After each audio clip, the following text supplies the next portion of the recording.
Hello everyone, कैसे हैं आप सभी लोग। I hope you all are doing well. So revision for UPSC prelims 2020 का आज हमारा 24th पार्ट है। आज हम पॉलिटी से रिलेटेड कुछ इंपॉर्टेंट एमसीक्यूज करेंगे। So try to revise yourself through this MCQs also. ठीक है, यहाँ पे जितने भी मैं एमसीक्यूज करा रहा हूँ इससे आप अपने आप को खुद से ही जज कीजिएगा कि आप लोग कितना तैयार है एग्ज़ाम के लिए। चलिए, so without any delay let's move on to our first question today. अच्छा, क्वेश्चन कराने से पहले कुछ एक इम्पॉर्टेंट बात कह दूँ कि जैसा कि कुछ बच्चों से मुझे पता चल रहा था कि वो लोग पीडीएफ चाहते हैं या फिर पीपीटी जो मैं यहाँ पे बना रहा हूँ, तो आप एक काम कर सकते हैं। आप टेलीग्राम में सर्च कीजिएगा आप टाइप कीजिएगा एक ग्रुप का नाम जनरल अवेयरनेस, ब्रैकेट में लिखिएगा यूपीएससी एंड एसएससी। ठीक है, what you have to type general awareness in bracket right UPSC and SSC. तो मैंने वहाँ पे एक चैनल क्रिएट कर दिया है, तो आप लोग को मैं वहाँ पे फ्री में जितना भी पीपीटी है या फिर पीडीएफ है मैं सभी आपको वहाँ पे प्रोवाइड कर दिया करूँगा विथ टाइम टू टाइम। इसके अलावा मैंने एक इनिशिएटिव लिया है कि डेली जो इम्पोर्टेंट करंट अफेयर्स वाली चीज़ें होंगी, be it related to UPSC और be it related to SSC. ठीक है, तो एसएससी वाले बच्चों और यूपीएससी वाले बच्चों इन दोनों के लिए जो है मैं डेली करंट अफेयर्स भी वहाँ पे प्रोवाइड कर रहा हूँ अब। तो आपको करना क्या है कि जो एसएससी के बच्चे या फिर रेलवे वाले बच्चे हैं वो लोग भी आप मेरे साथ वहाँ पे जुड़ सकते हैं। बाकी यूपीएससी के लिए तो अभी मैं पूरा 100% फोकस्ड हूँ। ये नया चैनल है, आप सभी को मालूम होगा।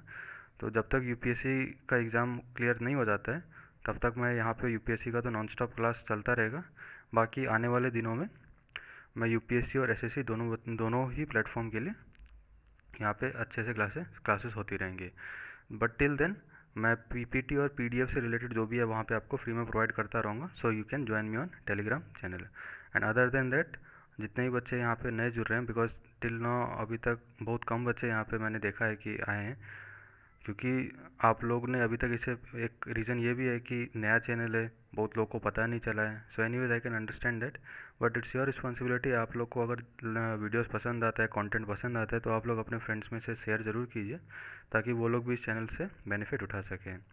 ठीक है, एंड जितने भी बच्चे आज यहाँ पे नए जुड़े please don't forget to subscribe to my channel. चलिए, without any delay let's start our topic. The first question, what is the question? Consider the following statements regarding the preamble of the Indian Constitution. ठीक है, Indian constitution के preamble से related यहाँ पे आपको कुछ statements दिए गए। You have to tell which of the statements are correct. ठीक है, so what is the first statement? It is based on the objective resolution drafted by the doctor B R Ambedkar. तो क्या ये ऑब्जेक्टिव रेजोल्यूशन के ऊपर में based है जिसे डॉक्टर बी आर अम्बेडकर ने ड्राफ्ट किया था? Then second statement is it is a part of the Indian Constitution. Then third statement is since the time of adoption it has been amended 2 times. And what is the fourth statement saying? The words socialist, secular and republic were added by the 42nd amendment. तो बताइए इन चारों statement में से कौन सा statement जो है correct है। देखिए, पहला स्टेटमेंट जो है it is based on the objective resolution drafted by the doctor B R Ambedkar. The first statement is wrong. It is because the objective resolution on which it is based was not drafted by doctor B R Ambedkar. ये किसके ऊपर किसने draft किया था इसे? पंडित जवाहरलाल नेहरू ने। ठीक है, इसलिए हमारा पहला स्टेटमेंट जो है रॉन्ग है। सेकंड स्टेटमेंट क्या है? It is a part of the Indian constitution. तो ये स्टेटमेंट जो है बिल्कुल सही है, क्योंकि जो प्रियम्बल है ये हमारे भारतीय संविधान का ही एक भाग है। अच्छा, इससे रिलेटेड आपको एक और चीज़ें ध्यान में रखनी है कि 1960 में, देखिए मैं एडिशनल इन्फॉर्मेशन भी आपको देते रहूँगा कि जिससे इनकेस अगर यूपीएससी कुछ क्वेश्चन बना ले, क्योंकि यूपीएससी एज यू नो चीज़ों को बिल्कुल डीप में पूछती है।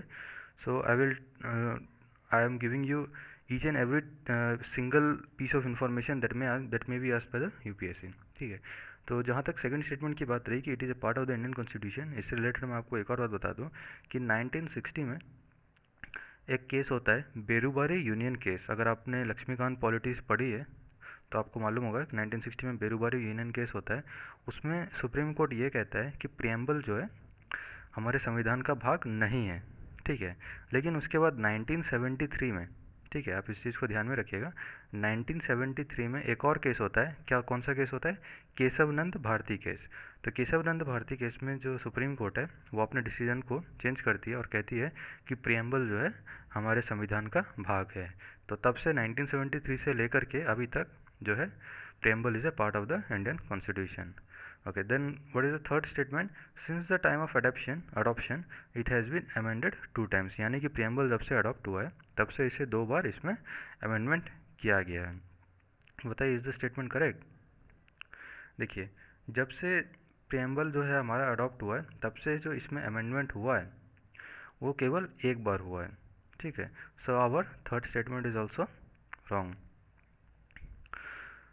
And what is the last statement? The words socialist, secular and republic were added by the 42nd amendment.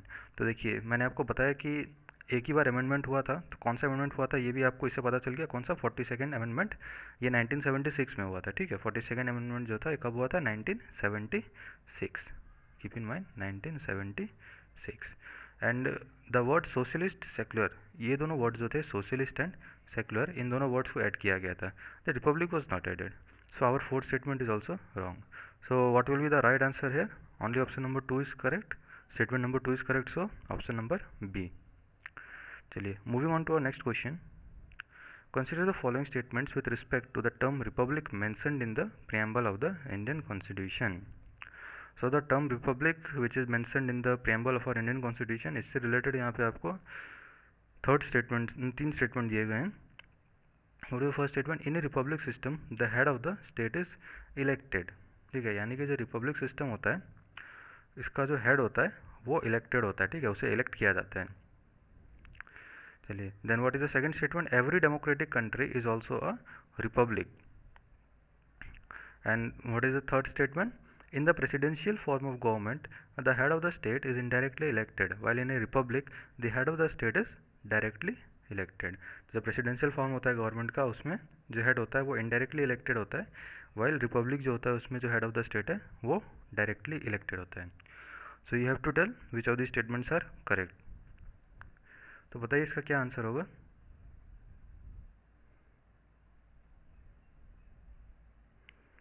देखिए, पहला स्टेटमेंट क्या है? In a republican system the head of the state is elected.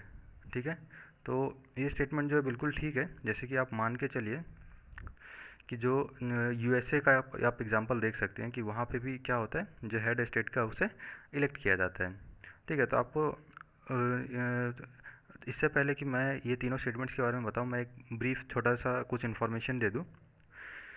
देखिए, जो democratic polity होता है, ठीक है, जो डेमोक्रेसी होती है वो आपको मालूम हो कि दो तरीके की होती है. ठीक है, कौन सी? Monarchy and Republic. कौन सी मैंने आपको बताई? Monarchy and Republic. अब मोनार्की जो होता है इसमें होता क्या है कि जो स्टेट का हेड होता है, ठीक है, मोनार्की में जो स्टेट का हेड होता है वो उसके बाद मान के चलिए जो अगर बीट किंग या चाहे वो किंग हो या फिर वो क्वीन हो तो उनके पास एक हेरिडिटरी पोजीशन होती है. ठीक है, हेरिडिटरी पोजीशन का मतलब क्या हुआ कि वो सक्सेशन के थ्रू, मतलब एक के बाद उन्हीं के फैमिली मेम्बर के बाद जैसे उनका जो नेक्स्ट होगा वो मतलब किंग या क्वीन बनेगा. फॉर एग्जांपल आप इस तरीके का जो सिस्टम है आपको ब्रिटेन में देखने में मिलता है. वही अगर आप रिपब्लिक सिस्टम की बात करो तो यहाँ पे क्या होता है, जो हेड होता है स्टेट का वो आपको डायरेक्टली या इनडायरेक्टली जो है कुछ फिक्स पीरियड के लिए जो होता है यहाँ पे क्या बनता है, जो हेड होता है स्टेट का वो इलेक्ट होता है. बी डायरेक्टली और इनडायरेक्टली वो कुछ फिक्स पीरियड के लिए जो है इलेक्ट होता है. जैसे कि आप यूएसए का एग्जांपल दे लो. आप अगर इंडिया के कॉन्टेक्स्ट में इस चीज़ की बात करें तो हमारे इंडिया में भी आप देख सकते हैं कि जो हमारा प्रेसिडेंट है वो क्या होता है, उसे भी इलेक्ट किया जाता है. ठीक है, और कितने साल के लिए हमारा प्रेसिडेंट इलेक्ट होता है? He is elected for 5 years. ठीक है, इसके अलावा आपको एक और चीज़ इसे ध्यान में रखनी है कि जैसे मोनार्की में मैंने आपको बताया कि जैसे कि जो हेरिडिटरी या फिर सक्सेशन की तरह जो होता है किंग या क्वीन बनता है, वैसे तो आपको रिपब्लिक पे नहीं बनता. तो इसी वजह से जो आप पॉलिटिकल सोवरेनिटी आप कह सकते हैं, जो पॉलिटिकल सोवरेनिटी होती है वो किसके पास होती है? पूरे सभी लोगों के पास होती है, क्योंकि जो हेड है वो इन लोगों के द्वारा ही इलेक्ट होके आ रहा है. ठीक है, लेकिन मोनार्की में ऐसा नहीं है. मोनार्की में क्या होता है, आपको एक सिंगल इंडिविजुअल, चाहे वो किंग हो चाहे वो क्वीन हो, उसके पास कंप्लीट पॉलिटिकल सोवरेनिटी होती है. ठीक है, सो ये सारी चीज़ें हैं, ये सब माइन्यूट पॉइंट्स थे जो कि मैं आपको चाहता था कि दिमाग में बैठा के रखें बिफोर सॉल्विंग दिस. चलिए, कोई बात नहीं. इसका क्या आंसर होगा आपको? Which of the above statements are correct? Every democratic country is also republic, जो सेकंड स्टेटमेंट तो गलत है आपका, सभी डेमोक्रेटिक कंट्री रिपब्लिक को ऐसा करेक्ट ऐसा कहना ठीक नहीं होगा। थर्ड स्टेटमेंट क्या है, in the presidential form of government the head of the state is indirectly elected while in A Republic the head of the state is directly elected.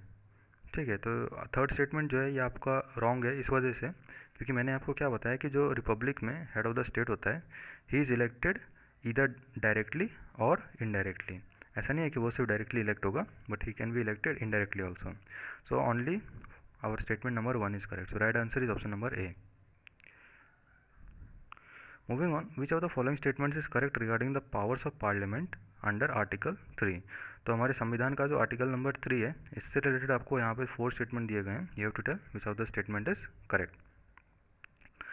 Then first, what is the first statement saying, parliaments can change the name of the state even without taking the view of the state legislature. यानी कि parliament को किसी भी state का अगर name change करना हो तो वो ऐसा कर सकता है without taking the view of the state legislature. यानी कि जिस स्टेट का वो नेम चेंज कर रहा है उस स्टेट के व्यू पॉइंट को लेके उस स्टेट का क्या राय है उस स्टेट की, इसे लिए बिना वो उस स्टेट का नेम चेंज कर सकता है।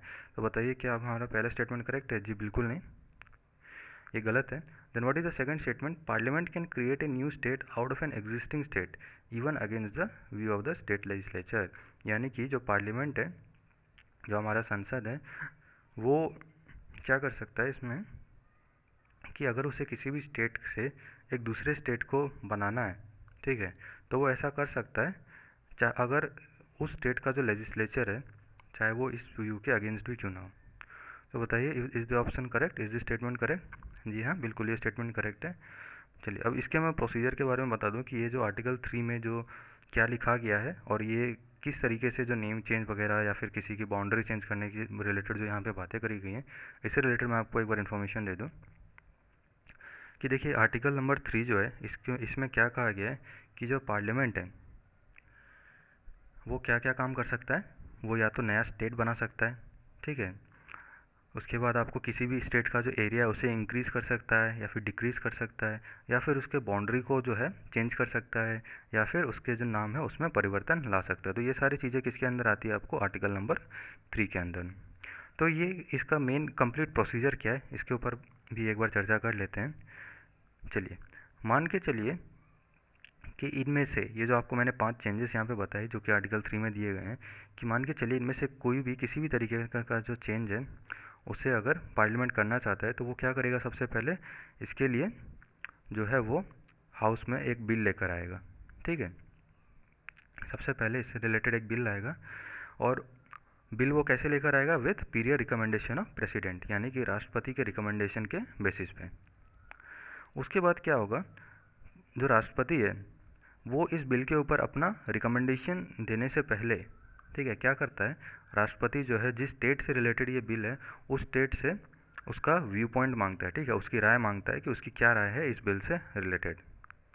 लेकिन मेन पॉइंट अब यहाँ पे आता है, ठीक है, मेन पॉइंट यहाँ पे आता है, इस बात को ध्यान के रखिएगा कि प्रेसिडेंट जो है उस बिल से रिलेटेड उस स्टेट के लेजिस्लेचर से अपना राय ज़रूर मांगता है, लेकिन पार्लियामेंट किसी भी तरीके के लिए बाउंड नहीं है कि अगर स्टेट का लेजिस्लेचर है, ठीक है, अगर स्टेट लेजिस्लेचर ने मान के चलिए इस बिल के अगेंस्ट में कह दिया कि वो एग्री नहीं है इस बिल से, तो ऐसा नहीं है कि पार्लियामेंट को जो पार्लियामेंट है उसको ये बात मानना ही पड़ेगा, ठीक है, ऐसा नहीं है कि पार्लियामेंट को उसका ये बात मानना ही पड़ेगा अगर स्टेट लेजिस्लेचर इस बिल के अगेंस्ट में है।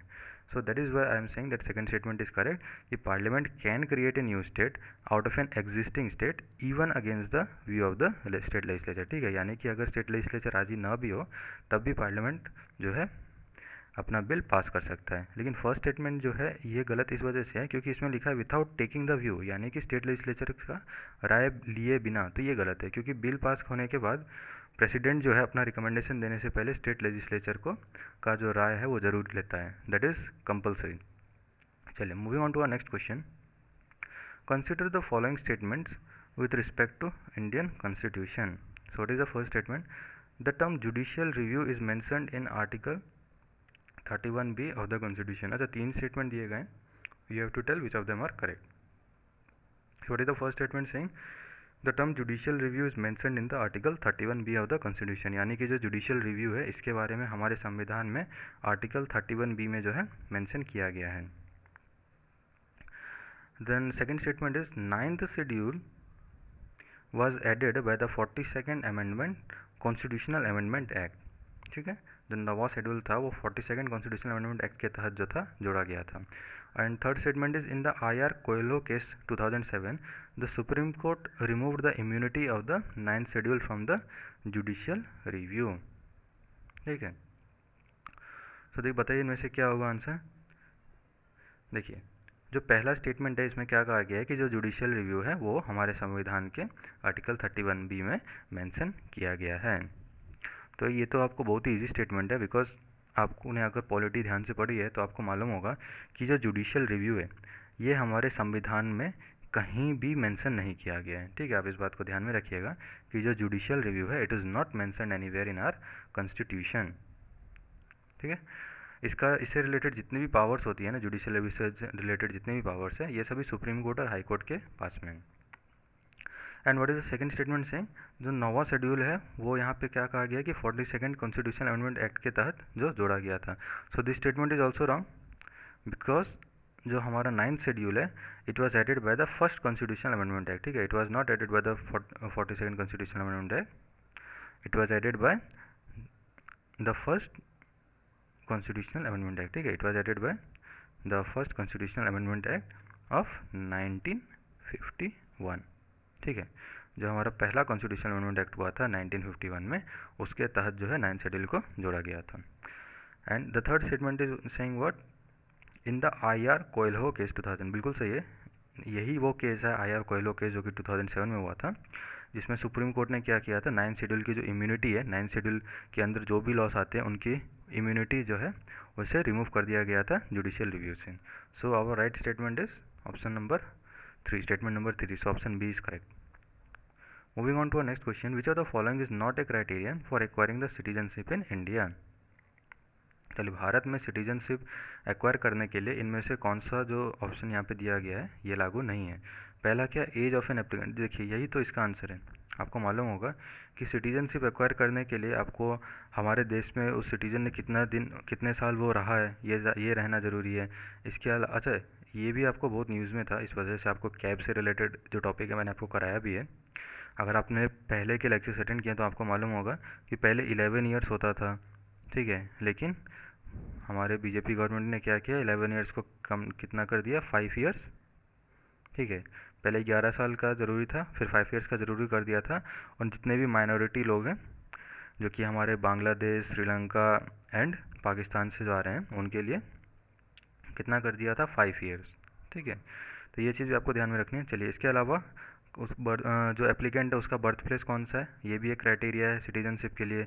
और ऑरिजिन क्या है उस कंट्री उस पर्सन की, ये भी एक क्राइटेरिया है। But age is not the criteria for acquiring citizenship. Moving on, consider the following statements regarding the Indian constitution. Here you have to tell which of the statements are incorrect. ठीक है, जो statement यहाँ पे incorrect है उसके बारे में आपको बताना है। पहला क्या है, being a sovereign state, India can neither acquire a foreign territory nor cede a part of its territory in favor of a foreign state. ठीक है, चलिए। And second statement is the liberty conceived by the preamble और the fundamental rights is not absolute but qualified. ठीक है, तो बताइए इनमें से कौन सा स्टेटमेंट जो है इनकरेक्ट है। देखिए पहला स्टेटमेंट में क्या कहा गया है कि हमारा जो देश है, आपको मालूम है कि एक सोवरेन कंट्री है, it is a sovereign state, so India can neither acquire a foreign territory. देखिए ये स्टेटमेंट जो बिल्कुल गलत है, क्योंकि हमारा देश जो है ये एक सोवरेन स्टेट है। सो इंडिया कैन, यहाँ पे नीदर की जगह आपको असल में क्या रहना चाहिए, इंडिया कैन ईदर होना चाहिए, बिकॉज हम लोग किसी भी फॉरेन टेरिटरी को जो है एक्वायर कर सकते हैं। ये नॉर नहीं होगा यहाँ पे सिर्फ और होगा। ठीक है, we can either acquire a foreign territory और cede a part of its territory in favour of a foreign state. So our first statement is wrong. And what is the second statement से कि जो fundamental rights या फिर preamble द्वारा जो liberty की बात कही गई है वो एब्सोल्यूट नहीं है बल्कि क्वालिफाइड है। जी हाँ, बिल्कुल सेकंड स्टेटमेंट जो है हमारा करेक्ट है। So which of the statement is incorrect, statement number 1 was incorrect, so option number A. चलिए moving on, consider the following statements regarding the parliamentary system of India and Britain. तो आपको मालूम होगा कि ब्रिटेन में भी जो है पार्लियामेंट्री सिस्टम ही चलता है।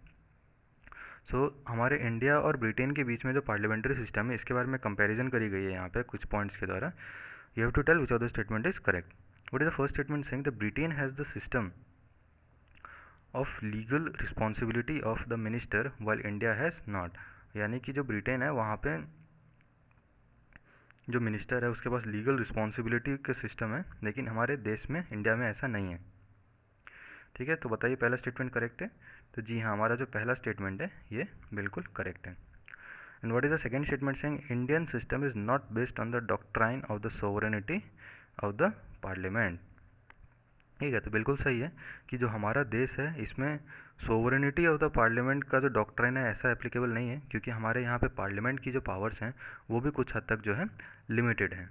क्योंकि हमारे यहाँ पे अगर आप देखेंगे तो हमारा जो संविधान फॉर्मेशन हुआ था तो ये हमने बहुत से अलग अलग कंट्रीज़ का संविधान जो था, कॉन्स्टिट्यूशन मेकर्स ने क्या किया था, अलग अलग कंट्रीज़ के जो कॉन्स्टिट्यूशन थे उनको डिटेल स्टडी किया था और उसके बाद जो था हमारा एक जो संविधान था, एक रिटन कॉन्स्टिट्यूशन जो था इसे बनाया गया था। तो ऐसे में क्या किया था कि हमने बैलेंसिंग ऑफ पावर करी थी। तो बैलेंसिंग ऑफ पावर करने के लिए आपको पार्लियामेंट की जो जितनी भी चीज़ें हैं, पार्लियामेंट को हम सोवरेन नहीं बना सकते थे। हमने इसके लिए क्या किया, जुडिशियल रिव्यू के लिए भी अलग से हमने सुप्रीम कोर्ट का एस्टेब्लिशमेंट किया, हाई कोर्ट का भी एस्टेब्लिशमेंट किया। ठीक है, इसके अलावा हमने प्राइम मिनिस्टर के साथ साथ प्रेसिडेंट का भी जो है यहाँ पे ऐसा कॉन्स्टिट्यूशन में हमने ऐसा किया। तो बेसिकली जो हमारे कॉन्स्टिट्यूशन मेकर्स थे उनका मेन उद्देश्य क्या था, मेन मोटिव था क्या था कि जो पावर है उसकी बैलेंसिंग होनी बहुत ज़रूरी है। ठीक है, it should not be that जो पावर है वो किसी एक पर्सन या फिर वो किसी एक इंस्टीट्यूशन के पास जो है कंप्लीट पावर हो। So that is why here our both the statements are correct. So what is the right answer है option number C, that is both 1 and 2। Moving on to the next question. अच्छा, इससे पहले मैं आपको एक और बात बता दूं, एक और इम्पोर्टेंट पॉइंट जो कि डिफरेंट है हमारे ब्रिटेन और इंडियन पार्लियामेंट के बीच में। आपने एक शब्द सुना होगा, शैडो कैबिनेट। ठीक है, शैडो, हो सकता है कि यूपीएससी इससे रिलेटेड कभी पूछ ले क्वेश्चन, बिकॉज ये जो शब्द है ये बहुत ही इंपॉर्टेंट टर्म है। ठीक है, तो ये जो शैडो कैबिनेट है ये आपको ब्रिटिश के जो पार्लियामेंट्री सिस्टम है वहाँ पे इसे लागू किया जाता है। ठीक है, तो ये होता क्या है कि जो अपोजिशन पार्टी है वो इसे यूज़ करती है ताकि जो रूलिंग पार्टी है ये उसके खिलाफ मतलब कार्रवाई कर सके। ठीक है, तो दिस थिंग ऑल्सो ये keep in mind. So consider the following statement with respect to the Government of India Act 1935। तो गवर्नमेंट ऑफ इंडिया एक्ट 1935 से रिलेटेड आपको यहाँ पे 3 स्टेटमेंट्स दिए गए। What you have to tell which of the above statements are incorrect. तो कौन सा स्टेटमेंट इनकरेक्ट है उसके बारे में यहाँ पे पूछा गया। पहला स्टेटमेंट क्या है, it introduced the dietary in the provinces. Second is it further extended the principle of communal representation, and third statement is it abolished the council of India and the post of secretary of states। so बताइए इसका क्या होगा answer. देखिए first statement में जो बात कही गई है कि it introduce the dietary in the provinces. ठीक है, तो ये पहला स्टेटमेंट जो ये रॉन्ग है। Let me tell you, government of India act 1935 जो था इसके तहत जो डायरेक्टी था इसे इंट्रोड्यूस नहीं बल्कि इसे एबॉलिश किया गया था। ठीक है, dietary was abolished in government of India act 1935 में। ठीक है, और इसके तहत इंट्रोड्यूस कौन सी चीज़ करी गई थी, इसको आप हटा देते हैं। जो डायरेक्टी को गवर्नमेंट ऑफ इंडिया एक्ट 1935 के तहत जो था एबॉलिश कर दिया गया था और इसकी जगह पे जो था प्रोविंशियल ऑटोनॉमी को लाया गया था। ठीक है, किस चीज़ को लाया गया था, प्रोविंशियल ऑटोनॉमी को। Second statement is further extended the principle of communal representation. जी हाँ, बिल्कुल सही है कि इस एक्ट के तहत जो था कम्युनल रिप्रेजेंटेशन का जो प्रिंसिपल है इसे फर्दर एक्सटेंड कर दिया गया था। एक्सटेंड करके मतलब जो सेपरेट इलेक्टोरेट्स थे वो किन किन क्लासेस को प्रोवाइड किए गए थे, जो कि डिप्रेस्ड क्लासेस थे, यानी कि जो शेड्यूल कास्ट हो गए या फिर जो वुमेन एंड लेबर थे। ठीक है, जो यानी कि वर्कर्स थे, उन सभी को जो था कम्युनल रिप्रेजेंटेशन के तहत इसमें सेपरेट इलेक्टोरेट जो है प्रोवाइड किया गया था। So our second statement is correct. And what is the third statement saying, it abolished the council of India and the post of secretary of state. ठीक है, तो देखिए इसका पहला स्टेटमेंट जो है ये बिल्कुल सही है कि it abolish the council of India. ये स्टेटमेंट बिल्कुल सही है, लेकिन जहाँ तक आप सेक्रेटरी ऑफ स्टेट की बात करें ना, तो इसे एबॉलिश नहीं किया गया था। ठीक है, जो सेक्रेटरी ऑफ स्टेट था इसे एबॉलिश नहीं किया गया था, बल्कि इसके साथ में जो कुछ एडवाइज़र्स थी, कुछ टीम थी एडवाइज़र्स की, उसे यहाँ पे प्रोवाइड किया गया था। So our third statement is also correct, incorrect I mean. चलिए, इससे रिलेटेड मैं आपको कुछ और बात बता दूं गवर्नमेंट ऑफ इंडिया एक्ट 1935 के बारे में, क्योंकि यहाँ पे बात कही गई है। ये बहुत एक इंपॉर्टेंट एक्ट है किसी भी एग्ज़ाम के लिए, नॉट जस्ट यूपीएससी। तो मैं आपको इस रिलेटेड कुछ और बातें बताता हूँ कि गवर्नमेंट ऑफ इंडिया एक्ट 1935 में देखिए 3 पॉइंट तो आपने यहीं पे देख लिया। इसके अलावा आपको कौन सी बातें याद रखनी है कि गवर्नमेंट ऑफ इंडिया एक्ट 1935 के तहत, ठीक है, ऑल इंडिया फेडरेशन के एस्टेब्लिशमेंट की बात कही गई थी, जिसमें जो प्रोविंसेस हो गए और प्रिंसली स्टेट्स होंगे वो इसके अंदर में रहेंगे। ठीक है, तो ऑल इंडिया फेडरेशन के बारे में इसमें बात कही गई थी एस्टेब्लिश करने की, ये बात आपको ध्यान में रखना है। इसके अलावा आपको क्या ध्यान में रखना है कि जो फ्रेंचाइज था उसे एक्सटेंड कर दिया गया था, यानी कि जो टोटल पॉपुलेशन था, ठीक है, उसका 10% जो था उसे वोटिंग राइट जो था वो भी दे दिया गया था। इसके अलावा इसमें आरबीआई को एस्टेब्लाइज करने के बारे में भी कहा गया था। अच्छा, ये क्वेश्चन जो है ना आरबीआई से रिलेटेड, जो मैंने अभी आपको बताया, ये पॉइंट जो मैंने आपको बताया, ये बहुत ही इंपॉर्टेंट है, not just for UPSC but even for the assessee exam. बहुत एग्जाम्स में, बहुत एसएससी एग्जाम्स में जो है ये प्रीवियस ईयर के अगर आप क्वेश्चन नोटिस करेंगे तो वहाँ पे भी पूछा गया है कि वो कौन सा एक्ट है through which act the provision for the establishment of RBI was given. तो आपको याद रखना, it was government of India act 1935। चलिए, इसके अलावा जो इस एक्ट के द्वारा, ठीक है, फेडरल पब्लिक सर्विस कमीशन के एस्टेब्लिशमेंट के साथ साथ जो था एक प्रोविंशियल पब्लिक सर्विस कमीशन के एस्टेब्लिशमेंट के बारे में भी बात कही गई थी, plus joint public service commission के लिए भी। ठीक है, तो ये पॉइंट को भी आपको याद रखना है। और इसमें कौन सी बात कही गई थी, आपको कोर्ट से रिलेटेड भी आपको एक पॉइंट याद रखना है कि जो फेडरल कोर्ट था उसके एस्टेब्लिशमेंट के रिलेटेड भी था यहाँ पे प्रोवाइड किया गया था। ठीक है, जो फेडरल कोर्ट के एस्टेब्लिशमेंट से रिलेटेड भी यहाँ पे कहा गया था। और जो फेडरल कोर्ट था वो कब एस्टेब्लाइज किया गया था, इस बात को भी आप ध्यान में रखिएगा थोड़ा सा। फेडरल कोर्ट जो था वो 1937 में एस्टेब्लाइज किया गया था। ठीक है, इसके अलावा आपको कौन सी बातें ध्यान में रखनी है कि जो टोटल प्रोविंसेस थे, मान के चलिए टोटल 11 प्रोविंसेस थे, तो 11 प्रोविंसेस में से जो 6 प्रोविंसेस थे, ठीक है, उसमें क्या किया गया था, बाई कैमरलिज्म। ठीक है, ध्यान रखिएगा, 11 प्रोविंसेस में से जो 6 प्रोविंसेस थे उसमें बाई कैमरलिज्म को इंट्रोड्यूस कराया गया था। और एक और जो लास्ट पॉइंट मुझे जहाँ तक ध्यान है, जो कि इम्पोर्टेंट है इस गवर्नमेंट ऑफ इंडिया 1935 के लिए, इसमें आपको क्या याद रखना है कि देखिए यहाँ पे मैंने पहले स्टेटमेंट में क्या बताया था आपको कि जो प्रोविंस, जो डायरेक्टरी है, इसे एबॉलिश कर दिया गया था प्रोविंसेस में। ठीक है, तो देखिए आप कंफ्यूज नहीं होइएगा एग्जाम में अगर इस तरीके से लिखा आता है कि it provided for the adoption of directory at the centre, मान के चलिए इस तरीके से लिखा आता है, तो वो स्टेटमेंट करेक्ट होगा, क्योंकि जो डायरेक्टरी था उसे प्रोविंसेस में जो था इसे एबॉलिश किया गया था, लेकिन सेंटर में, ठीक है, डायरेक्टरी के अडॉप्शन के बारे में बात यहाँ पे कही गई थी, but it was not adopted at all. ठीक है, ये बात आप ध्यान में रखिएगा कि जो डायरेक्टरी के अडॉप्शन के बारे में जो सेंटर में इसमें बात कही गई थी, but it was not adopted at all, यानी कि ये कभी भी जो था ऑपरेशन में नहीं आया था। Okay, so these are some important points you have to keep in mind with respect to Government of India Act 1935. Moving on to our next question. Consider the following statements with respect to the act for the good government of India.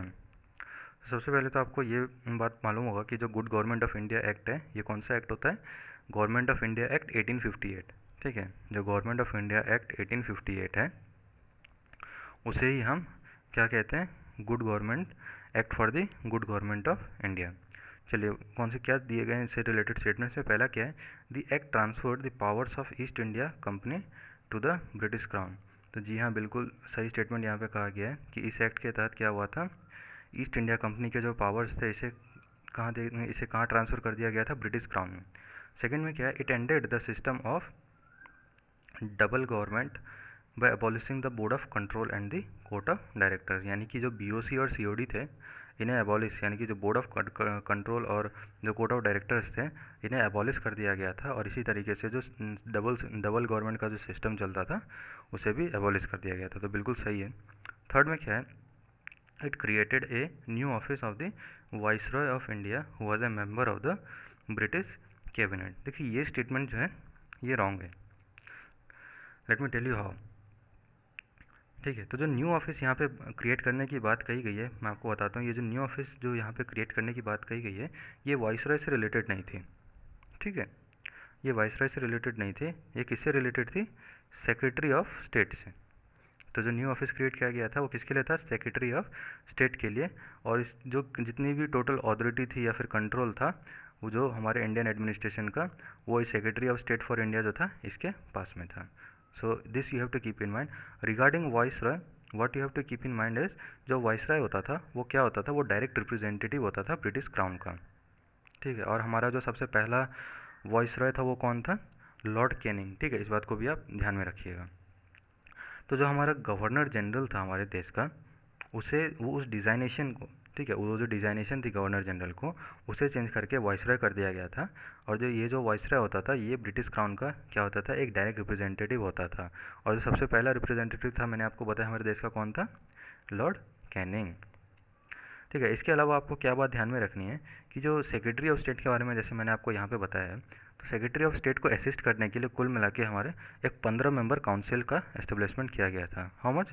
15 member council, ताकि वो जो secretary of state है इसे, मतलब as an advisory body आप कह सकते हैं कि वो इसे इसके जो जितने भी एडमिनिस्ट्रेशन से रिलेटेड जो भी चीज़ें हैं उसमें अपना व्यू पॉइंट दे सके, उसमें एडवाइस दे सके सेक्रेटरी ऑफ स्टेट को। ठीक है, तो ये सारी बातें हैं जो कि आपको ध्यान में रखनी है। So what will be the right answer है? Statement 1 and statement 2 is correct, so option number A, that is 1 and 2 only.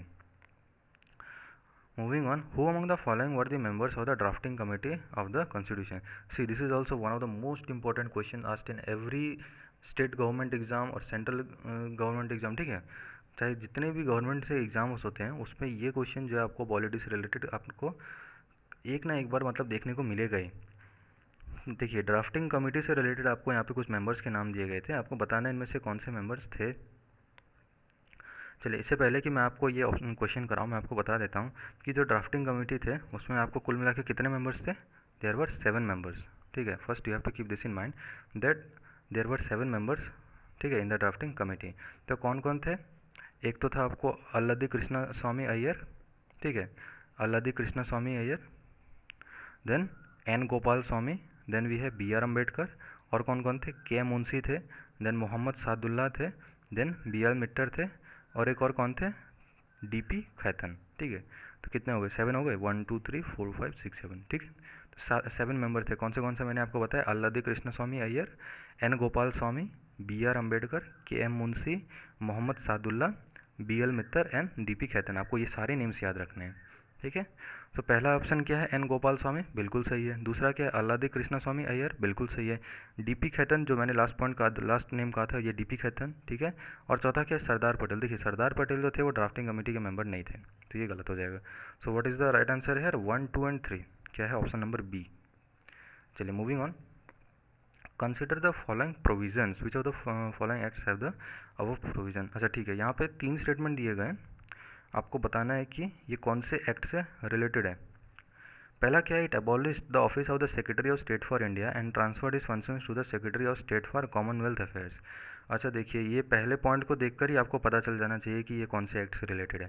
ठीक है, जैसा कि आपको मालूम है कि secretary of state for India जो था, जो कि आपको 1935 का, जो मैंने अभी पिछला एक क्वेश्चन कराया था गवर्नमेंट ऑफ इंडिया एक्ट 1935, उसमें मैंने आपको बताया था कि secretary of state for India का एस्टेब्लिशमेंट किया गया था और उसके 15 मेंबर किया थी एडवाइजरी बॉडी।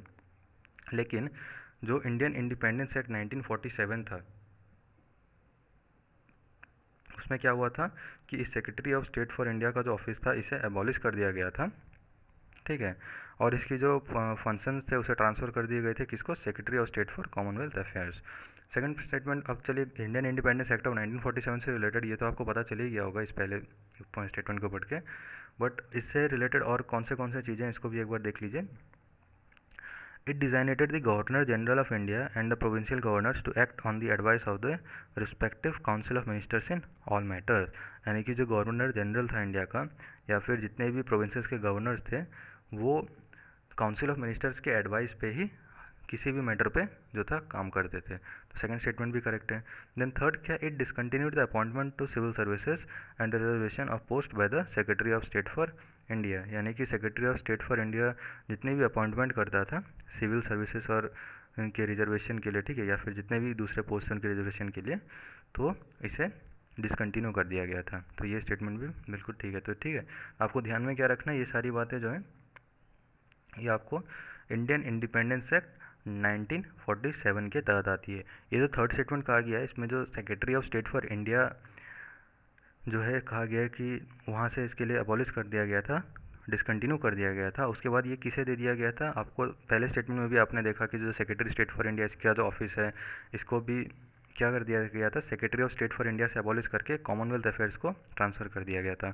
उसी तरीके से ये भी अपॉइंटमेंट से रिलेटेड जो यहाँ पे चीज़ कही गई है, ये भी जो है आपको किसको दे दी गई थी, फॉर कॉमनवेल्थ अफेयर्स के लिए, ठीक है, secretary of state for commonwealth affairs के लिए दे दी गई थी।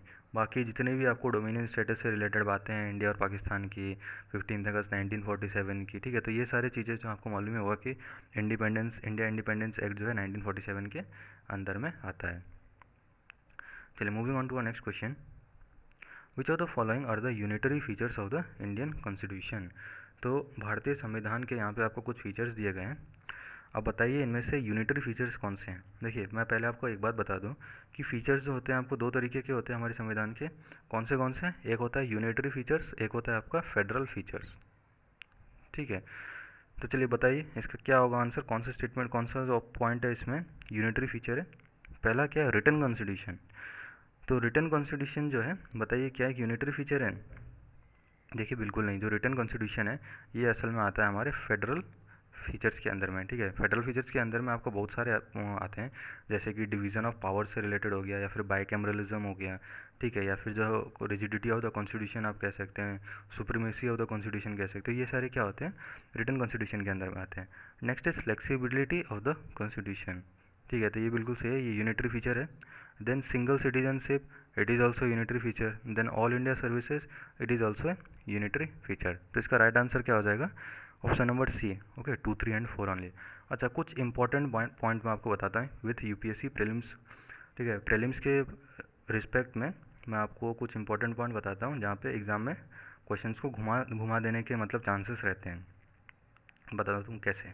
देखिए, जुडिशियरी से रिलेटेड एक पॉइंट आ सकता है, ठीक है। सबसे पहले आपको क्या ध्यान में रखना है कि मान के चलिए अगर लिखा आता है कि इंटीग्रेटेड जुडिशियरी, ठीक है, अगर लिखा आता है इंटीग्रेटेड जुडिशियरी, तो आपको ये कौन सा फीचर हो जाएगा, ये हो जाएगा हमारा unitary feature.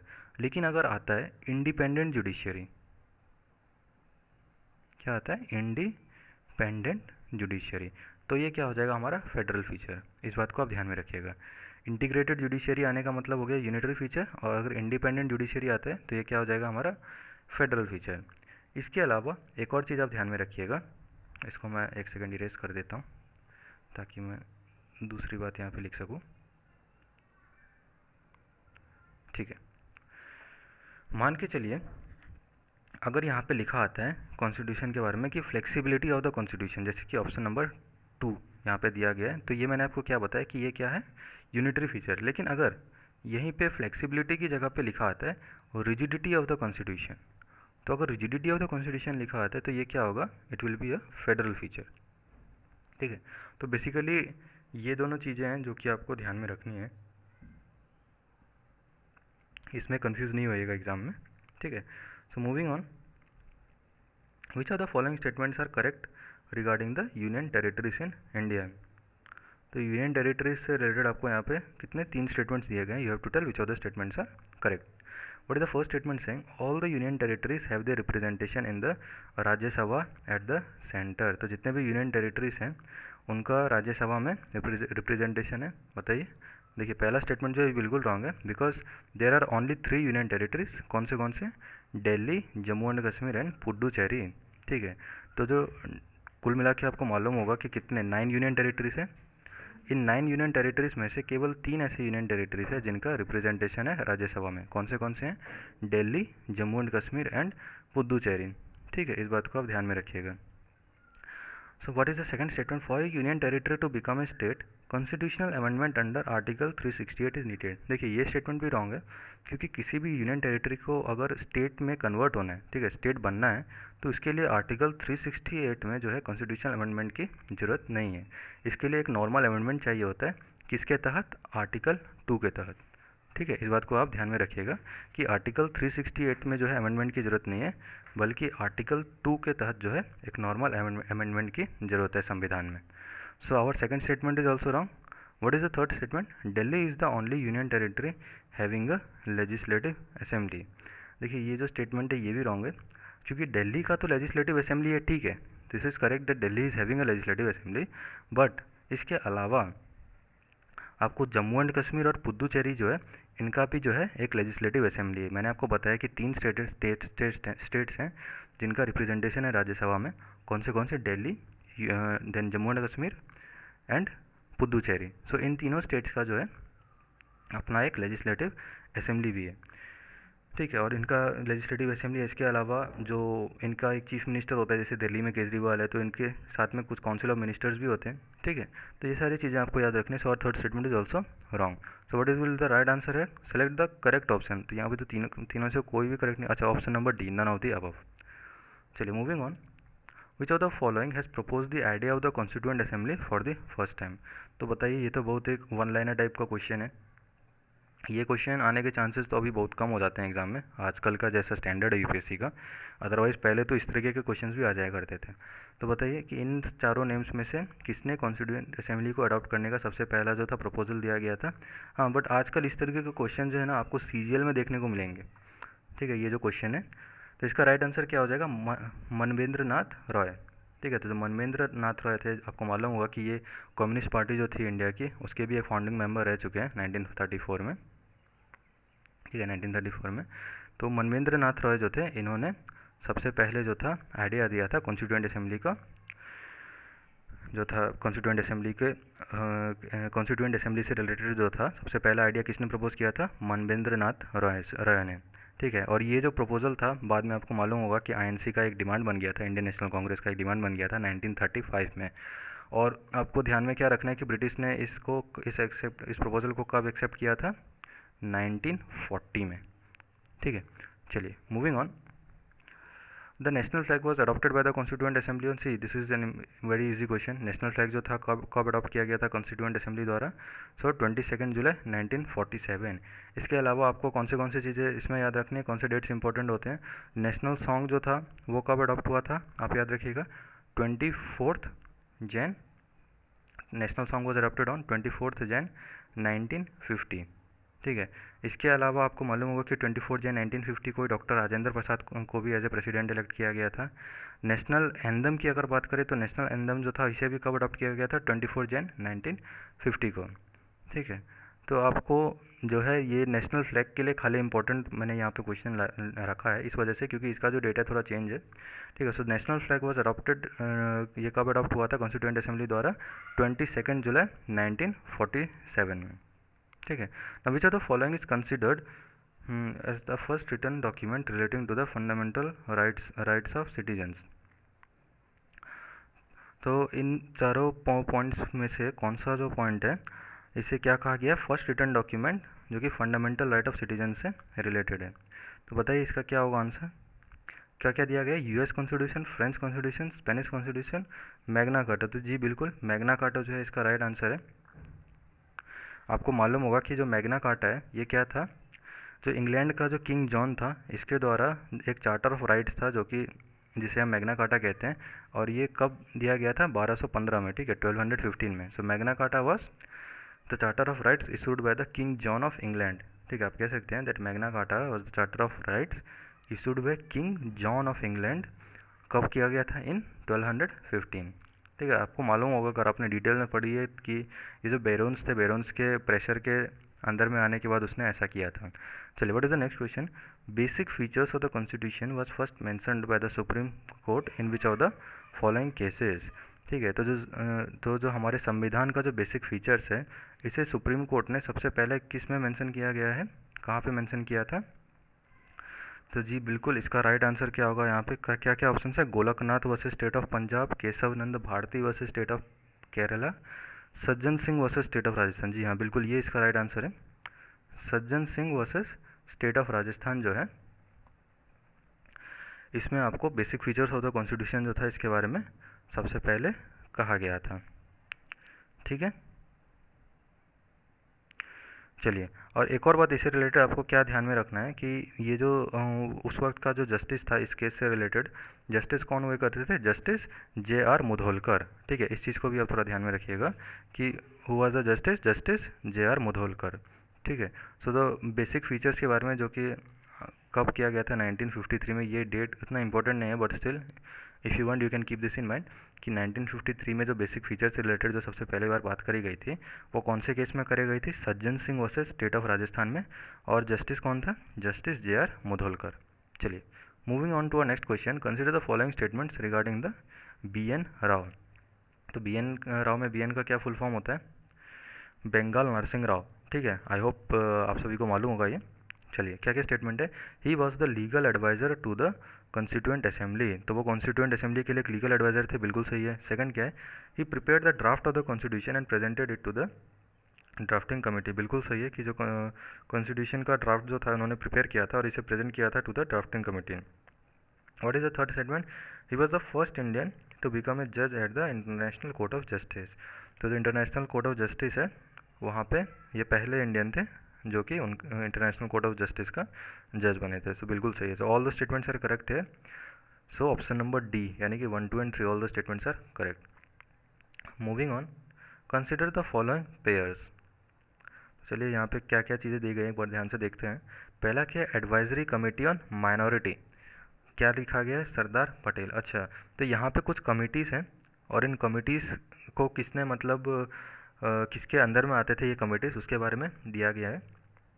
You have to tell which of the pairs are correct. अच्छा, तो ये जितने भी चीज़ें हैं इसके बारे में आपको बताता हूँ। सबसे पहले यहाँ पे किसके बारे में क्या कहा गया? Advisory committee on minorities. तो बताइए, एडवाइजरी कमेटीज ऑफ माइनॉरिटीज़ जो था ये क्या सरदार पटेल जी के अंदर में आता था? तो जी हाँ बिल्कुल सही है, जो एडवाइजरी कमेटी ऑन माइनॉरिटी था ये सरदार पटेल जी के अंदर में ही आता था। Then what is the second one here? Second one में क्या है? Provincial constitutional committee. तो प्रोविंशियल कॉन्स्टिट्यूशन के लिए क्या कहा गया है यहाँ पे? JB कृपलानी। देखिए नहीं, प्रोविंशियल के लिए यहाँ पे क्या दिया गया? जवाहरलाल नेहरू। तो ठीक है, तो प्रोविंशियल कमेटी जो था ये असल में जवाहरलाल नेहरू के अंदर में नहीं आता था। What you have to keep in mind, provincial constitutional committee जो था ये भी सरदार पटेल जी के अंदर में ही आता था। ठीक है, प्रोविंशियल कमेटी जो था ये भी सरदार पटेल के अंदर में ही आता था। What is the third one? Union powers committee. देखिए, यूनियन से रिलेटेड जितने भी कमेटीज़ थे ना वो बेसिकली जवाहरलाल नेहरू जी के अंदर में आते थे। So third is also wrong. So इसके अलावा मैं आपको और कुछ बातें बता देता हूँ। यहाँ पे तो आंसर क्या हो जाएगा कि करेक्टली जो है सिर्फ ऑप्शन नंबर ए मैच्ड है। ठीक है, इसके अलावा मैं आपको बताता हूँ कि कुल मिला के 8 कमिटीज़ होते थे कॉन्स्टिट्यूएंट असेंबली के अंदर में। ठीक है, सबसे पहली बात तो आपको क्या याद रखनी है कि there were total 8 major committees under the constituent assembly. 8 मतलब मेजर कमिटीज़ के बारे में मैं आपको बात कर रहा हूँ। सबसे पहले तो आपने देखा यूनियन ये एडवाइजरी कमेटी के बारे में आपको पता चल गया सरदार पटेल जी के अंदर में। प्रोविंशियल कॉन्स्टिट्यूशनल कमेटी जो है इसके बारे में भी मैंने आपको बताया कि ये सरदार पटेल जी के अंदर में। यूनियन पावर कमेटी जो है ये किसके अंदर में आता था? पंडित जवाहरलाल नेहरू के अंदर में। इसके अलावा हमारा यूनियन कॉन्स्टिट्यूशनल कमेटी जो था इसे भी पंडित जवाहरलाल नेहरू द्वारा ही मतलब इसे हेड किया गया था। देन ड्राफ्टिंग कमेटी, ये तो बहुत इजी है, डॉक्टर BR अम्बेडकर, आपको मालूम ही होगा। इसके अलावा जो रूल्स ऑफ प्रोसीजर कमेटी था, ठीक है याद रखिएगा मेन पॉइंट ये है, रूल्स ऑफ प्रोसीजर कमेटी था इसे किसने हेड किया था? डॉक्टर राजेंद्र प्रसाद ने। ठीक है, बाकी जो स्टेट कमेटी था उसे भी पंडित जवाहरलाल नेहरू ने हेड किया था, और जो स्टीयरिंग कमेटी था उसे किसने हेड किया था? डॉक्टर राजेंद्र प्रसाद ने। तो कितने 8 हो गए? 1 2 3 4 5 एंड 8। ठीक है, तो basically what you have to keep in mind कि जो रूल्स ऑफ प्रोसीजर कमेटी है और जो स्टीयरिंग कमेटी है इन दोनों को हेड किया था किसने? राजेंद्र प्रसाद जी ने। ठीक है, और बाकी सरदार पटेल जी ने किसे किसे हेड किया था? प्रोविंशियल कॉन्स्टिट्यूशनल कमेटी के बारे में मैंने बताया, और एडवाइजरी कमेटी के बारे में बताया। इन दोनों को सरदार पटेल जी ने किया था। Drafting committee BR Ambedkar ji ने किया था। इसके अलावा जितने भी यूनियन से रिलेटेड थे उसे पंडित जवाहरलाल नेहरू जी ने किया था। ठीक है, so all this things you have to keep in mind. Moving on, so here is a match the following. There are some features given and you have to tell from which country it has been taken. तो सबसे पहला क्या है हमारा? Concurrent list. ठीक है, तो concurrent list बताइए कहाँ से लिया गया था। आप लोगों को मालूम होगा कि कॉन्करेंट लिस्ट जो है बिल्कुल फ्रांस से लिया गया था। ठीक है, where was the concurrent list feature taken, concurrent list feature was taken from the France. Then second one is ideals of justice. तो जो आइडियल्स ऑफ जस्टिस है, इसके बारे में आपको मालूम होगा कि ये कहाँ से लिया गया था। ये सोवियत कॉन्स्टिट्यूशन से लिया गया था, विच इज़ नाउ रसिया। ठीक है, so ideals of constitution from the Russia. Then is the judicial review. तो जो जुडिशियल रिव्यू कहाँ से लिया गया था, ये बिल्कुल सही है, ये यूएसए से लिया गया था। And what is the last one, rule of law. तो रूल ऑफ लॉ कहाँ से लिया गया था, जी ब्रिटिश कॉन्स्टिट्यूशन से लिया गया था, सो ब्रिटेन। ठीक है, so these are the four features and the source from which it was taken. इसके अलावा भी बहुत सारी चीज़ें आप लोग इसे एक बार गो थ्रू कर लीजिएगा। यानी कि हमने जैसे कि डीपीएसपी एक इंपॉर्टेंट हो जाता है, जो कि हमने इरिस कॉन्स्टिट्यूशन से लिया था। फिर इसके अलावा जो है हमने कैनेडियन कॉन्स्टिट्यूशन से क्या क्या चीज़ें ली थी, जैसे कि आपको मालूम होगा कि federation with a strong centre आप कह सकते हैं, या फिर रेजिडुअरी पावर्स के बारे में कह सकते हैं, या फिर जो हमारे स्टेट के जो गवर्नर होते हैं वो सेंटर द्वारा जो है अपॉइंट किए जाते हैं। तो ये सारी चीज़ें जो हमने कैनेडियन कॉन्स्टिट्यूशन से ली थी। फिर आप ऑस्ट्रेलियन कॉन्स्टिट्यूशन के बारे में भी आप लोग एक बार गो थ्रू कर लीजिएगा कि वहाँ से हमने जैसे कॉन्करेंट लिस्ट, वहाँ के लिए एक इंपॉर्टेंट पॉइंट हो जाता है कि कॉन्करेंट लिस्ट जो है ये हमने कहाँ से लिया था, ऑस्ट्रेलियन कॉन्स्टिट्यूशन के लिए। या फिर इसके अलावा जो जॉइंट सिटिंग होती है हमारे पार्लियामेंट की, ये भी ऑस्ट्रेलियन कॉन्स्टिट्यूशन के थ्रू ही लिया गया है। फिर जर्मनी के बारे में तो एक ही पॉइंट आपको ध्यान में रखना है कि जर्मनी के संविधान से हमने क्या लिया था कि इमरजेंसी के दौरान जो फंडामेंटल राइट जो सस्पेंड हो जाते हैं, ये हमने कहाँ से लिया था, जर्मनी से। इसके अलावा जो हमने यहाँ पे Soviet constitution, British constitution, US constitution और फ्रेंच कॉन्स्टिट्यूशन के बारे में पढ़े हैं, यहाँ पे पॉइंट्स दिए गए हैं। इसके अलावा भी बहुत सारी चीज़ें हैं जो कि इन सब जगहों से लिए गए हैं। So you have to keep all this things in mind. इसके अलावा अगर हम इंडिया की बात करें तो गवर्नमेंट ऑफ इंडिया एक्ट 1935 के बारे में भी आप लोग एक बार गो थ्रू कर लीजिएगा कि हमने वहाँ से जैसे कि क्या क्या चीज़ें ली थी। पब्लिक सर्विस कमीशन के बारे में था, जुडिशरी से रिलेटेड थी। तो ये सारी चीज़ें जो आपको ध्यान में रखना है। Moving on to a next question, consider the following statement with respect to the citizenship amendment bill. अच्छा, कैब से रिलेटेड जो है आपको यहाँ पे क्वेश्चन दिया गया है। अच्छा देखिए, कैब जो है ये आपका करंट अफेयर से रिलेटेड क्वेश्चन है। देखिए, मैं पूरा ट्राई कर रहा हूँ कि एग्ज़ाम से पहले मैं आपको हर एक टॉपिक के बारे में जो है अच्छे से एक्सप्लेनेशन कर दूँ, ताकि एग्ज़ाम में when you sit you will be fully confident. ठीक है, आपको एग्ज़ाम में किसी तरीके की कोई परेशानी ना हो। तो बताइए, सिटीजनशिप अमेंडमेंट बिल 2019 से रिलेटेड इनमें से कौन से स्टेटमेंट जो है करेक्ट है। पहला क्या है, the act allows the specified class of the illegal migrants to apply for the citizenship by naturalisation after the 5 years of residency in India. अच्छा, तो ये बात तो मैंने आपको पहले भी बताई थी, एक क्वेश्चन इससे पहले जब मैं करा रहा था तो मैंने आपको रेसिडेंसी के बारे में बताया था कि पहले 11 ईयर्स था, इसे कम करके कितना कर दिया गया है अभी 5 ईयर्स। तो पहला स्टेटमेंट जो है ये बिल्कुल सही है कि जो इलीगल माइग्रेंट्स जो बेसिकली आप कह सकते हैं जो माइनॉरिटीज़ होते हैं उनके लिए ये किया गया था। और कितना इसका जो टर्म है वो कितना कर दिया गया था, it was reduce from 11 years to 5 years. सेकंड में क्या क्या कहा गया है, the provisions of the bill are applied applicable across the country. तो देखिए, ये जो स्टेटमेंट है ये गलत है, because it is not applicable across the country. कुछ जगह हैं जहाँ पे ये एप्लीकेबल नहीं होते हैं, जैसे कि आपको मालूम होगा कि शेड्यूल 6 के अंदर में जो एरियाज आते हैं, जैसे कि कौन कौन, त्रिपुरा हो गया, मिजोरम हो गया, मेघालय हो गया, असम हो गया, तो इन सब जगहों पे ये एप्लीकेबल नहीं है। और आपको क्या चीज़ ध्यान में रखना है कि जो आईएलपी जो स्टेट्स के अंदर में जो इनर लाइन परमिट स्टेट्स होते हैं ना, जैसे कि अरुणाचल प्रदेश है, नागालैंड है, then what else is there, Arunachal Pradesh, Nagaland and Mizoram is also there. ठीक है, तो ये जो आईएलपी स्टेट्स हैं यहाँ पे भी जो है ये बिल एप्लीकेबल नहीं है। एंड थर्ड स्टेटमेंट में कट ऑफ डेट के बारे में बात कही गई, कितनी, 3 दिसंबर 31 2014। तो ये स्टेटमेंट जो है बिल्कुल करेक्ट है। So which of the statements are correct here, statement number 1 and statement number 3, so option number D is correct. Moving on to our next question, consider the following statements. You have to tell which of the statements are incorrect. पहला statement क्या है, the total of the 2 seats are reserved for the Anglo Indians in both the Lok Sabha and the state legislature. यानी कि लोकसभा में और state legislature में 2 seat जो होते हैं रिजर्व रखे जाते हैं, किसके लिए, एंग्लो इंडियंस के लिए। देखिए, बताइए कि ये स्टेटमेंट सही है कि गलत है। देखिए, ये स्टेटमेंट गलत है। कुछ हद तक ये स्टेटमेंट सही भी था, but let me tell you, explain you clearly. Article 331, ठीक है, इस बात को ध्यान में रखिएगा, इस आर्टिकल को भी आप ध्यान में रखिएगा। आर्टिकल 331 में क्या कहा गया है कि जो राष्ट्रपति है यानी कि प्रेसिडेंट ऑफ इंडिया है, वो 2 मेंबर्स को नॉमिनेट कर सकता है एंग्लो इंडियन कमेटी के, किसके लिए, लोकसभा के लिए। ठीक है, और वही अगर आप आर्टिकल 332 की बात करें तो इसमें क्या कहा गया है कि जो स्टेट का गवर्नर है, ठीक है, वो वन एंग्लो इंडियन कम्युनिटी को नॉमिनेट कर सकता है, किसके लिए? स्टेट लेजिस्लेचर के लिए। तो आपको क्या ध्यान में यहाँ पे क्या गलती किया है इन्होंने? दो तो ठीक लिखा कि लोकसभा के लिए है, but what is wrong here? State legislature के लिए दो नहीं है, बल्कि कितना है? वन। व्हाट सेकेंड स्टेटमेंट में क्या कहा गया है? This reservation was added to the constitution by the first amendment act 1951, यानी कि जो ये रिजर्वेशन है ये हमारे संविधान में फर्स्ट अमेंडमेंट एक्ट 1951 के तहत इसे जोड़ा गया था।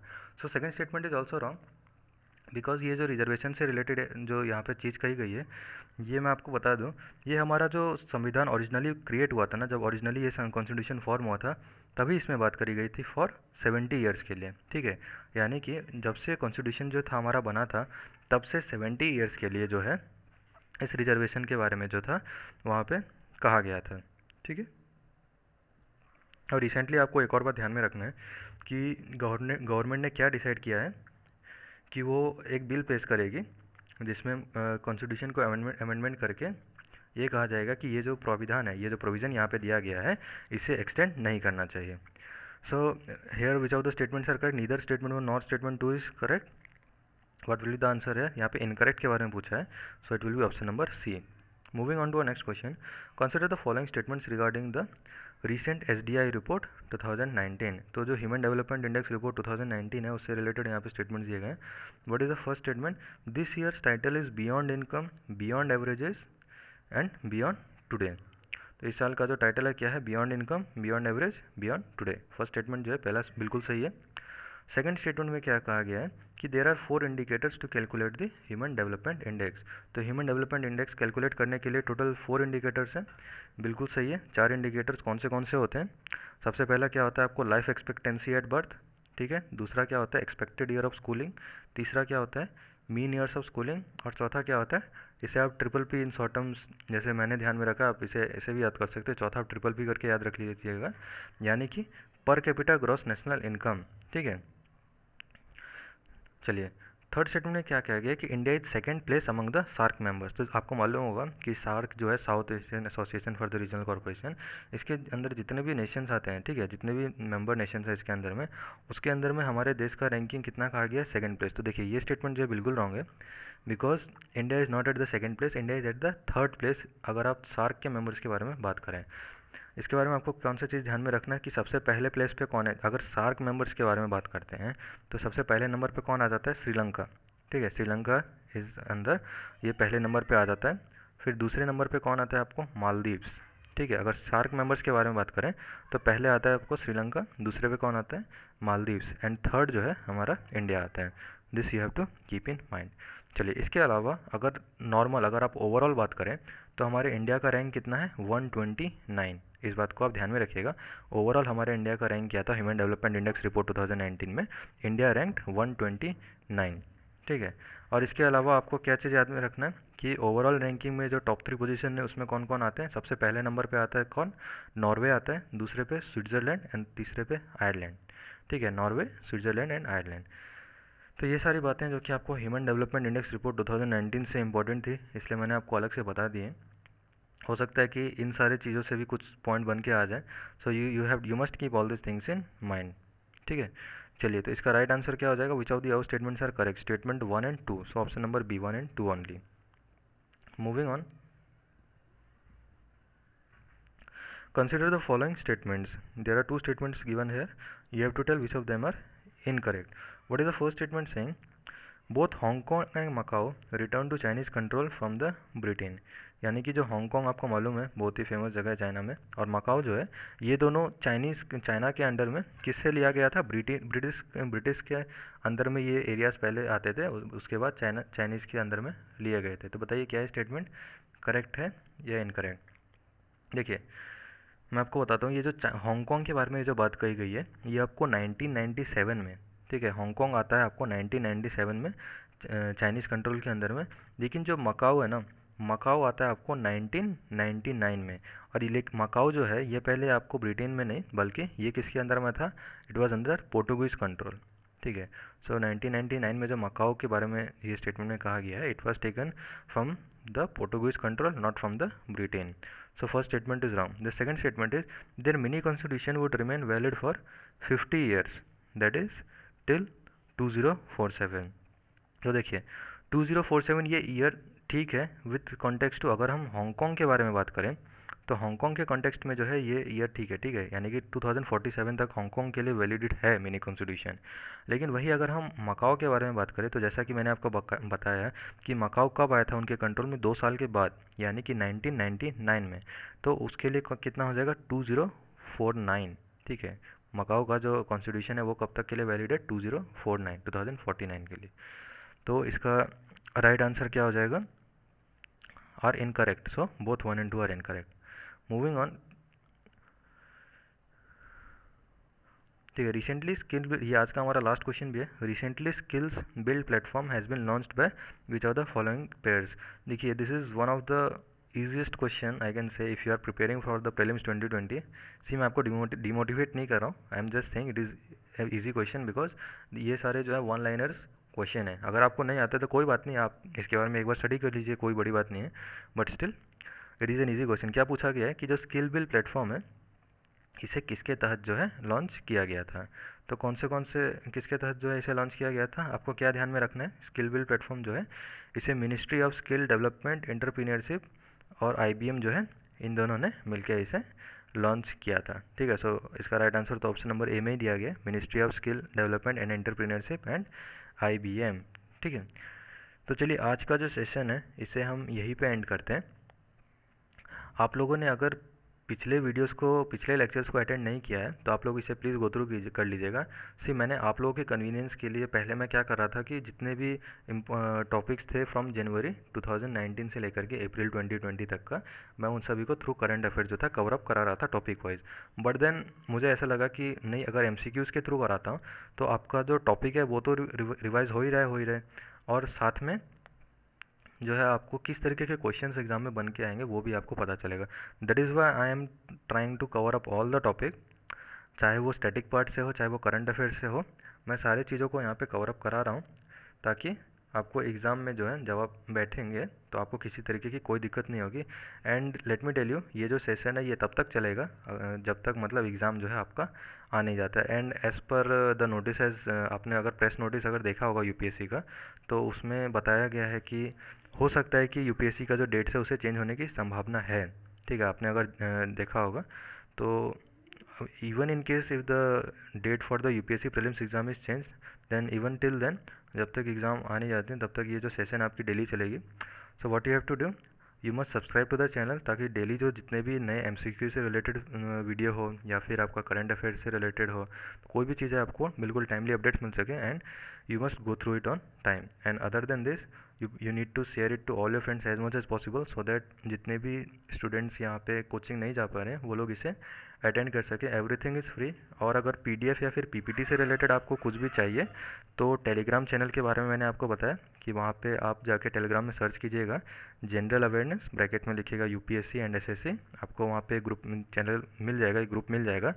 मैंने उससे न्यूली क्रिएट किया है, अभी क्रिएट किया है, तो आप लोग वहाँ पे ज्वाइन कर सकते हैं, ठीक है।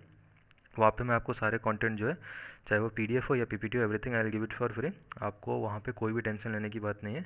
रेस्ट यहाँ पे जो क्लासेस चल रहे हैं इसे आप अटेंड कर कीजिएगा। Don't forget to subscribe the channel and अगर वीडियो पसंद आया हो तो प्लीज़ लाइक कीजिएगा। अभी तक जो है बहुत कम बच्चे हमारे इस प्लेटफॉर्म से जुड़े हुए हैं, but still I am one such person कि मैं कभी भी क्लासेस को, चाहे वो 8 बच्चे या 10 बच्चे पढ़ रहे हो, मैं कभी भी बीच में नहीं छोड़ूंगा। आई विल मेक श्योर कि जितने भी बच्चे पढ़ रहे हैं उनका एग्ज़ाम जो है क्लियर हो सके, ठीक है। तो चलिए हम लोग आज का जो सेशन इसे यहीं पे ख़त्म करते हैं। जल्दी मैं अपने अगले लेक्चर के साथ जो है यहाँ पे प्रेजेंट दूंगा। Till then study everyone, take care, God bless you all guys, thank you very much.